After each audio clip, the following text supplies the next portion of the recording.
I want to begin by first thanking the Richmond Police Department and their partners as well.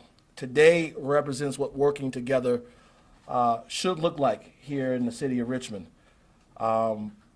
Working on a tip, our officers quietly investigated and collaborated with their law enforcement partners and the community to stop what could have been a terrible day for the city of Richmond.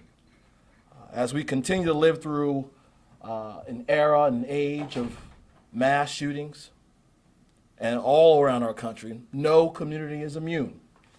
And this reminds us that this does not have to be our narrative in Richmond or anywhere else throughout this country.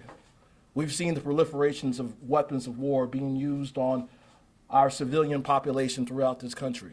We've seen it in Uvalde, we saw it in Buffalo, and unfortunately we saw this past 4th of July in Highland Park, Illinois.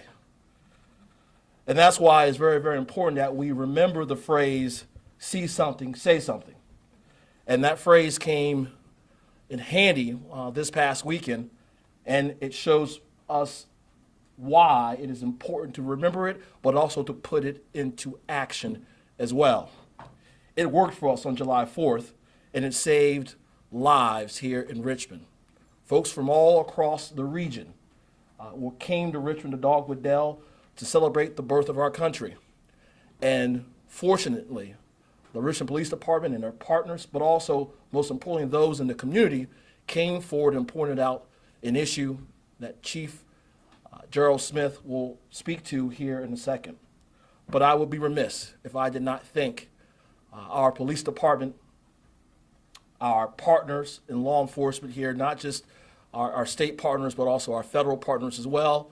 But most importantly, let me thank those in our community who saw something suspicious and reported it as quickly as possible that allowed for our police department to do what they do best, good police work.